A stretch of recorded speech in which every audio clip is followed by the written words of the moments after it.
اس سے اسرائیل کے اندر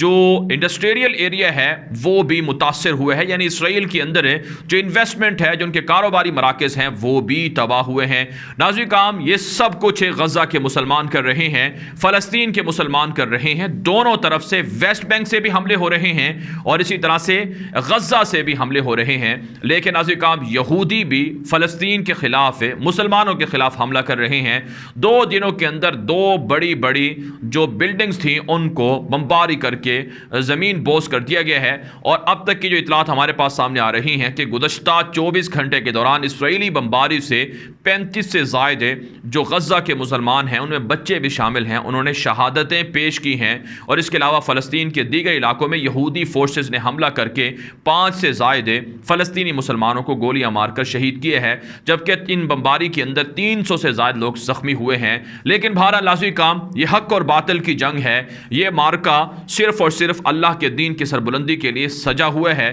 اس میں شہادتیں پیش بھی کرنا ہوں گی، اس میں جانیں قربان بھی کرنا ہوں گی، لیکن یہ ہمارے لیے مایوسی کی بات نہیں ہے بلکہ شہادت مومن کے لیے ایک فخر کی بات ہے اور یہ ایک اعزاز کی بات ہے، اور رسول اکرم صلی اللہ علیہ وسلم کی واضح فرامین اور احادیث موجود ہیں کہ آپ صلی اللہ علیہ وسلم نے فرمایا کہ میں میدان جنگ میں جاؤں اور میں شہید ہو جاؤں، پھر زندہ کیا جاؤں، پھر شہید ہو جاؤں۔ شہادت کی تمنا ہر مومن کی خواہش بھی ہے، ہر مومن کی خواب بھی ہے، آرزو بھی ہے، اور یہی اسلام کا طرز عمل بھی ہے۔ اس لیے فلسطینی مسلمان شہادتوں سے گھبرانے والے نہیں ہیں، جانیں جو دی گئی ہیں وہ رائگاں نہیں جانی چاہیے، ان کا جو خون بہایا گیا ہے یہ خون رائگاں نہیں ہونا چاہیے، اس کا ثمرہ اور نتیجہ نکلنا چاہیے۔ اس وقت صورتحال یہ ہے کہ اسرائیلی وزیر اعظم نیتن یاہو کو بچانے کے لیے امریکہ بدماش بھی میدان میں آ گیا ہے۔ امریکہ کے وزیر خارجہ انٹونی بلنکن نے گابی اشکنازی جو اسرائیل کے وزیر خارجہ ہیں ان سے فون پر بات چیت کی ہے۔ جو بائیڈن نے بھی کہا ہے کہ اسرائیل کے دفاع کے لیے امریکہ کھڑا رہے گا، یہاں تک کہ جو اسرائیل کے حوالے سے جو امریکہ کے سلامتی کے مشیر ہیں ان کا ایک متنازع بیان اور ان کی سٹیٹمنٹ سامنے آئی، جس پر جو صحافی تھے امریکہ کے اندر انہوں نے جو بائیڈن کی حکومت کے اس عہدیدار کی خوب کلاس لی ہے کہ آپ کیسے کہہ سکتے ہیں کہ اسرائیل اپنے دفاع کی صلاحیت رکھتا ہے اور اسرائیل کو دفاع کا حق ہے، وہ آنے والے میزائلوں کو روک سکتا ہے، بمباری کر سکتا ہے، لیکن پھر فلسطینیوں کو، غزہ کے مسلمانوں کو بھی دفاع کا حق دیا جائے کہ جب ان پر بمباری ہوتی ہے تو وہ بھی دفاع میں حملہ کر سکیں۔ تو بہرحال ناظرین کرام اس وقت جو ہمارے پاس خبریں سامنے آ رہی ہیں، دی ہل جو امریکہ کا ایک مشہور میڈیا نیٹ ورک ہے اس نے یہ رپورٹ دی ہے کہ خود ڈیموکریٹ پارٹی جو بائیڈن کی اپنی پارٹی ہے اس کے اندر بغاوت شروع ہو گئی ہے۔ اسرائیل کے مظالم کے خلاف ڈیموکریٹ پارٹی کے لوگ جو بائیڈن پر پریشر ڈال رہے ہیں کہ اسرائیل کو لگام ڈالی جائے، وہ اسرائیل جو سالانہ $4 ارب کے لگ بھگ جو امداد ہے وہ امریکہ سے حاصل کرتا ہے، لیکن وہ نہتے فلسطینی شہریوں کے خلاف امداد استعمال ہوتی ہے، لہٰذا اسرائیل کو لگام ڈالنا ضروری ہے۔ یہ امریکہ کے اندر بھی مطالبے ہو رہے ہیں۔ ہم دیکھ رہے ہیں کہ امریکہ کے اندر جو فلسطینی آباد ہیں وہ اسرائیلی قونصل خانے، ایمبیسیز کے باہر جمع ہو کر احتجاج بھی کر رہے ہیں، یہاں تک کہ ناظرین کرام پوری دنیا سے پاکستان، ترکی، ملیشیا، عمان، قطر، کویت، اردن، لبنان اور اسی طرح سے ناظرین کرام شام، عراق، سعودی عرب اور سوڈان اور ایجپٹ اور دیگر جو اسلامی ممالک ہیں وہاں سے بھی بڑے پیمانے پر احتجاج ہو رہا ہے۔ سب سے بڑھ کر بات یہ ہے کہ سوشل میڈیا پر، ٹویٹر پر سب سے زیادہ فلسطینیوں کے حق میں ٹویٹس ہو رہی ہیں۔ پچھلے 3 دنوں سے ٹویٹر پر جو ٹاپ ٹرینڈ بنے ہوئے ہیں وہ غزہ انڈر اٹیک کے نام سے ایک ہیش ٹیگ ہے، اور اسی طرح سے ناظرین کرام غزہ کے نام سے، فلسطین کے نام سے اور فلسطین کے نام سے، القدس کے نام سے، بیت المقدس کے نام سے، یہ سارے ٹرینڈ وہاں پر ہیش ٹیگ ٹرینڈ کر رہے ہیں، جس کا مطلب یہ ہے کہ پوری امت مسلمہ جاگی ہوئی ہے۔ اگرچہ آج دنیا کے اندر جنگوں کا جو نظام ہے، جو طریقہ کار ہے وہ بدل چکے ہے، لیکن بہرحال ہمیں اس محاذ پر بھی سرگرم رہنا ہوگا۔ میڈیا کے ذریعے سے یہودیوں کے مظالم اجاگر کرنے ہوں گے، میڈیا کے ذریعے سے جو غزہ کے مجاہدین ہیں، مسلمان ہیں، فلسطین ہیں، انہیں خراج تحسین پیش کرنا ہوگا تاکہ یہودیوں پر رعب طاری رہے۔ میرے اللہ نے قرآن پاک کے اندر مسلمانوں کو یہ ہدایت دی ہے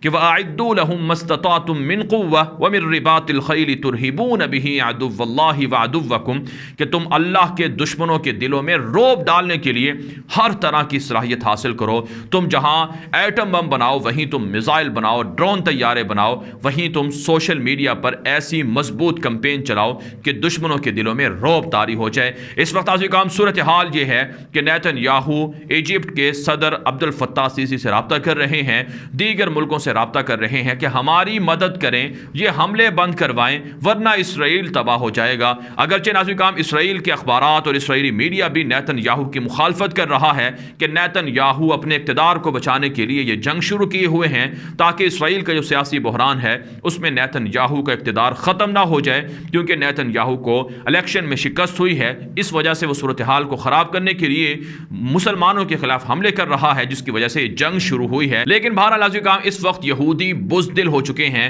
ڈر پوک ہو چکے ہیں، ڈر گئے ہیں، خوف ان کے اندر بیٹھ گیا ہے اور وہ دنیا کے مختلف ممالک سے رابطہ کر کے مدد کی بھیک مانگ رہے ہیں کہ ہمیں بچایا جائے، ہماری مدد کی جائے، مسلمانوں کو روکا جائے کہ ہم پر حملے نہ کریں۔ لیکن حماس کی قیادت اور اسی طرح سے فلسطین کی قیادت ہے وہ اس بات کے لیے راضی نہیں ہے کہ جب تک یہودی مسلمانوں پر حملے بند نہیں کریں گے، مسجد اقصی کا محاصرہ نہیں چھوڑیں گے، غزہ کا محاصرہ نہیں چھوڑیں گے، اور جب تک کہ فلسطین کے اندر جو قید جو فلسطینی مسلمانوں کو قید کیا گیا ہے انہیں رہا نہیں کریں گے، تب تک یہ حملے بند نہیں ہوں گے۔ اور ناظرین کرام یہ حملے بند نہیں ہونے چاہیے، یہ موقع ہے اللہ کی طرف سے، آزادی کا موقع ہے، یہ موقع ہے جیتنے کا، یہ موقع ہے اسلام کی سربلندی کا، اور یہ موقع ہے اسرائیل جیسے ملعونوں کو ہمیشہ کے لیے شکست دینے کا، تباہی کے اندر دھکیلنے کا۔ اس وقت پوری امت مسلمہ کو غزہ کے مسلمانوں کی مدد کرنے ہوں گی اور مزید حملے اسرائیل پر کرنے ہوں گے۔ پاکستان کو اپنے جنگی جہاز اسرائیل کے خلاف فلسطینی مسلمانوں کی مدد کے لیے بھیجنے چاہیے، ترکی کو اپنے ڈرون طیارے حماس کے لوگوں کو فراہم کرنے چاہیے، اور اسی طرح سے امت مسلمہ کو اپنی صلاحیت اور طاقت مسلمانوں کو دینی چاہیے، اسرائیل کو ہمیشہ کے لیے نیست و نابود کر دینا چاہیے۔ یہ میرے اللہ کا اٹل فیصلہ ہے کہ یہودی تا قیامت ذلیل رہیں گے، رسوا رہیں گے، کیونکہ یہ اللہ کے غضب کا شکار ہیں۔ انہوں نے اللہ کی نافرمانیاں اتنی زیادہ کی ہیں کہ انہوں نے انبیاء کرام کو شہید کیا، رسول اکرم صلی اللہ علیہ وسلم کے دین کو مٹانے کے لیے نکلے تھے، لیکن میرے اللہ نے وعدہ کر رکھا ہے کہ جو بھی اسلام کے راستے میں حائل ہوگا اس کا صفایا ہو جائے گا، تباہی مقدر بنے گی۔ لیکن خوش قسمت تو وہ لوگ ہیں جن کو یہ سعادت ملے گی کہ وہ اللہ کے دشمنوں کو اللہ کی دی ہوئی سزاؤں کا نشانہ بنائیں گے، انہیں تباہ و برباد کریں گے۔ بھارا نظیر کام اگر کوئی مسلمان فلسطین اور غزہ کے مسلمانوں کے لیے کچھ نہیں کر سکتے ہیں تو اسے کم از کم اپنی دعاؤں میں مسلمانوں کو ضرور یاد رکھنا چاہیے، ان کی فتح، ان کی نصرت کے لیے اللہ سے مانگنا چاہیے، اللہ کے سامنے فلسطینی مسلمانوں کی عافیت کی بھی دعا کرنی چاہیے، اور جتنا ہو سکے اپنا کردار ادا کرنا چاہیے۔ بھارا نظیر کام اس ویڈیو کے حوالے سے آپ کی کیا رائے ہے؟ اپنی رائے کامنٹ کے ذریعے سے ضرور ہم تک پہنچائیں۔ مزید خبروں کے لیے آپ ہمارے ٹویٹر اکاؤنٹس دنیا میرے آگے غلام نبی مدنی اور ہمارے نئے فیس بک پیج غلام نبی مدنی کو فالو کر لیں۔ آج کے لیے اتنا ہی، اجازت دیجیے، اللہ حافظ۔